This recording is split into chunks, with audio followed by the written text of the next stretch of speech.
ভাষণ। ভাইরা আমার, মাত্র এই দুটি শব্দের কম্পন যখন মাইকের মাধ্যমে জনসমুদ্রে ছড়িয়ে পড়েছিল, তখন একটি জাতির দীর্ঘ 2 দশকের শোষণ আর বঞ্চনার ইতিহাস থমকে দাঁড়িয়েছিল।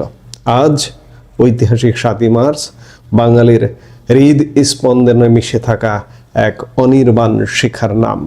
কোনো লিখিত পাণ্ডুলিপি নেই কোনো আগাম প্রস্তুতি, অথচ 18 মিনিটের সেই কথাগুলো হয়ে উঠল একটি স্বাধীন রাষ্ট্রের অলিখিত জন্ম সনদ। ইউনেস্কো যাকে বিশ্ব প্রামাণ্য ঐতিহ্য হিসেবে স্বীকৃতি দিয়েছে, সেই ভাষণটি কেন আজও আমাদের রক্তে ঢেউ খেলে যায়? কেন এটি কেবল একটি রাজনৈতিক বক্তব্য নয়, বরং এটি অমর কবিতা? 7ই মার্চের ভাষণকে বুঝতে হলে আমাদের সেই সময়ের উত্তাল পরিস্থিতি বুঝতে হবে।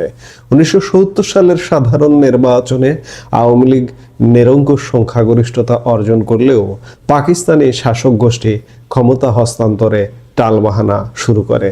3 মার্চের নির্ধারিত জাতীয় পরিষদের অধিবেশন হঠাৎ স্থগিত করে দেওয়া হয়। প্রতিবাদে ফেটে পড়ে গোটা বাংলা। 1 মার্চ থেকে শুরু হয় অসহযোগ আন্দোলন। বঙ্গবন্ধু তখন দ্বিমুখী চাপে। একদিকে বাঙালির স্বাধিকারের আকাঙ্ক্ষা, অন্যদিকে পাকিস্তানি সামরিক বাহিনীর কামানের মুখ। স্বাধীনতার ঘোষণা দিলে বিচ্ছিন্নতাবাদী তকমা দিয়ে নির্বিচারে গণহত্যা চালানোর নীল নকশা তৈরি ছিল। ঠিক এই ক্রান্তি লগ্নে বঙ্গবন্ধু রেসকোর্স ময়দানে পা রাখেন। আপনি যদি ভাষণটি ভালো করে লক্ষ্য করেন, দেখবেন এটি কোনো এলোমেলো কথা নয়, এটি যেন একটি নিখুঁতভাবে সাজানো যুদ্ধ কৌশল। ভাষণের প্রথম অংশে বঙ্গবন্ধু তুলে ধরেছেন দীর্ঘ 23 বছরের বঞ্চনার ইতিহাস। তিনি বললেন, 23 বছরের ইতিহাস মুমূর্ষু নর নারীর আর্তনাদের ইতিহাস, বাংলার ইতিহাস, এদেশের মানুষের রক্ত দিয়ে রাজপথ রঞ্জিত করার ইতিহাস। এখানে তিনি কেবল তথ্য দিচ্ছেন না, তিনি মানুষের আবেগ আর ক্ষোভকে একটি বিন্দুতে মেলাচ্ছেন। এরপর তিনি আসলেন পরিস্থিতির বর্ণনায়। কেন তিনি গোলটেবিল বৈঠকে যাবেন না, কেন সামরিক আইন প্রত্যাহার করতে হবে, তিনি স্পষ্টভাবে দাবিগুলো পেশ করলেন, যেন বিশ্ববাসী বুঝতে পারে যে বাঙালিরা শান্তি চায়, কিন্তু দাসত্ব নয়। বিশ্বখ্যাত নিউজউইক ম্যাগাজিন বঙ্গবন্ধুকে বলেছিল পোয়েট অব পলিটিক্স বা রাজনীতির কবি। তার প্রমাণ এই ভাষণের শব্দচয়ন। তিনি বললেন, আমি প্রধানমন্ত্রিত্ব চাই না, আমার এদেশের মানুষের অধিকার চাই।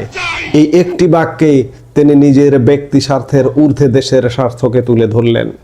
আবার যখন তিনি বলেন 7 কোটি মানুষকে দাবায় রাখতে পারবা না, এটি কেবল একটি উক্তি নয়, এটি একটি জাতির আত্মবিশ্বাস।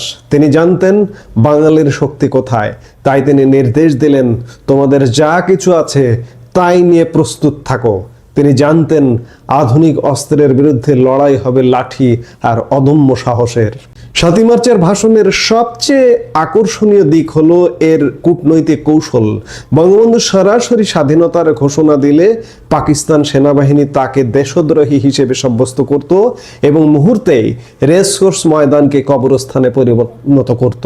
কিন্তু বঙ্গবন্ধু বললেন, এবারের সংগ্রাম আমাদের মুক্তির সংগ্রাম, এবারের সংগ্রাম স্বাধীনতার সংগ্রাম। তিনি মুক্তি শব্দটিকে স্বাধীনতার আগে ব্যবহার করলেন, কারণ তিনি জানতেন মুক্তি না মিললে স্বাধীনতা অর্থহীন। আবার তিনি ঘরে ঘরে দুর্গ গড়ে তোলার নির্দেশ দিলেন, যার মানে হলো গেরিলা যুদ্ধের ডাক। তিনি শত্রুপক্ষকে বলে দিলেন, যদি আর একটা গুলি চলে তবে তোমাদের কাছে আমার অনুরোধ রইল। লক্ষ্য করুন, নির্দেশ এবং অনুরোধের এক অভূতপূর্ব সংমিশ্রণ। এটি একজন বিশ্বমানের নেতার দূরদর্শিতা। 2017 সালে ইউনেস্কো এই ভাষণকে মেমোরি অব দ্য ওয়ার্ল্ড রেজিস্টারে অন্তর্ভুক্ত করে। আব্রাহাম লিঙ্কনের গেটিসবার্গ অ্যাড্রেস কিংবা মার্টিন লুথার কিং এর আই হ্যাভ এ ড্রিম ভাষণের সাথে এটি তুলনীয়। কিন্তু পার্থক্য হলো, এটি ছিল তাৎক্ষণিক এবং একটি স্বাধীন রাষ্ট্র গঠনের সরাসরি উদ্দীপক। আজকের প্রজন্ম যখন এই ভাষণ শোনে, তাদের মধ্যে কাজ করে এক অনন্য দেশপ্রেম। এটি কেবল একটি ঐতিহাসিক দলিল নয়, এটি যে কোনো অন্যায়ের বিরুদ্ধে দাঁড়ানোর চিরন্তন শক্তি। প্রতিটি 7ই মার্চে আমাদের শিরা উপশিরায় যে ঢেউ খেলে যায় তা প্রমাণ করে বঙ্গবন্ধু আজও আমাদের মধ্যে বেঁচে আছেন তার বজ্রকণ্ঠের মাধ্যমে। 7ই মার্চের ভাষণ বাঙালির চিরকালীন প্রেরণার উৎস।